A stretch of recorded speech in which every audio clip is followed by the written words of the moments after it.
తెలంగాణలో తక్కువ ఫీజులతో high quality results ఇస్తున్న ఏకైక సంస్థ తిరుమల్ ఐఏఎస్ ఇన్స్టిట్యూట్. ఆస్తి ప్రమాద బీమా సొమ్ము కోసం ఓ యువకుడు తన పిన్నమ్మకు సైనైడ్ కలిపిన శీతల పానీయం తాపి అంతమొందించాడు. ఆపై బైక్ నుంచి జారిపడి మృతి చెందినట్లు నేరుగా పోలీసులకు సమాచారం ఇచ్చాడు. ఆ తర్వాత పిన్నమ్మను చంపేశానని పశ్చాత్తాపంతో అతనే పోలీసుల ముందు లొంగిపోయాడు. ఈ ఘటన ప్రకాశం జిల్లా ఎర్రగొండపాలెం పోలీస్ స్టేషన్ పరిధిలో చోటు చేసుకుంది. గుర్రపుశాలకు చెందిన సింగారపు సంజీవయ్య అనే వ్యక్తి అక్క చెల్లెలైన పెద్దకోటమ్మ చిన్నకోటమ్మను వివాహం చేసుకున్నాడు. చిన్నకోటమ్మకు సంతానం లేరు. ఆమె పేరుతో ఉన్న ఆస్తుల విషయంలో కొంతకాలం క్రితం గొడవలొచ్చాయి. ఈ నేపథ్యంలో చిన్నకోటమ్మను అంతమొందించాలని అక్క కుమారుడు చెన్నయ్య ఏడాది క్రితమే పథకం రచించాడు. పిన్నమ్మకు టీడీపీ జనసేన సభ్యత్వాలుండడంతో ప్రమాదవశాత్తు మరణిస్తే బీమా డబ్బు కూడా వస్తుందన్న దుర్బుద్ధి తోడైంది. ఈ క్రమంలోనే 6 నెలల క్రితం మార్కాపురం నుంచి వెండి బంగారం శుభ్రం చేసే సైనైడ్ తీసుకొచ్చి తన దగ్గర పెట్టుకున్నాడు.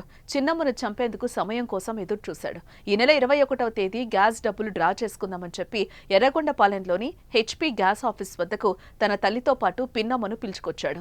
ఇదే అదునుగా కూల్ డ్రింక్ లో సైనైడ్ కలిపి పిన్నమ్మకి ఇవ్వగా చేదుగా ఉంది, తనకు వద్దని చెప్పినా వినకుండా బలవంతంగా తాగించాడు. అలా ఆమె మృతి చెందిన తర్వాత బైక్ నుంచి జారిపడి మృతి చెందినట్లు పోలీసులను నమ్మించే ప్రయత్నం చేశాడు.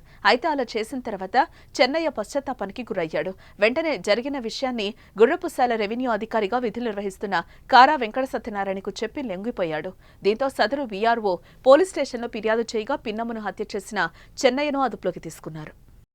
ఎర్రగొండపాలెం ఏరియాలోని గుర్రపుశాల గ్రామంలో జరిగిన ఒక హత్యని రోడ్డు ప్రమాదం కింద చెప్పి దానికి మళ్ళా కొంతమంది సాక్షుల్ని క్రియేట్ చేసి రోడ్డు ప్రమాదంలో చనిపోయినట్టుగా ప్రయత్నం చేసి ఈ మజా దాగమని చెప్పి మజా బాటిల్లో యాక్చువల్లీ సైనైడ్ ఉంటుంది. సైనైడ్ని వేసి దాంట్లో వేసేసి ఈమెకి ఇస్తే ఈమె చేదు అంటానే ఉండిందంటప్పుడు చేదైనా కానీ రుచిగా ఉంటుందని చెప్పేసి ఆమె చంపేసి వీళ్ళిద్దరిని తీసుకుని మళ్ళీ ఇతను మోటార్ సైకిల్ మీద వస్తున్నట్టు మోటార్ సైకిల్ నుంచి వెనక నుంచి ఆమె జారి పడిపోయినట్టు సో అతనే పోలీస్ స్టేషన్కి సమాచారం ఇవ్వడం జరిగింది. సో మేము ఎప్పుడైతే కేసు రిజిస్టర్ చేసి ఈ దర్యాప్తు చేసే భాగంగా ఈ దర్యాప్తులో విస్తుపోయే విశేషాలన్నీ కూడా గుర్తుకొచ్చి అంటే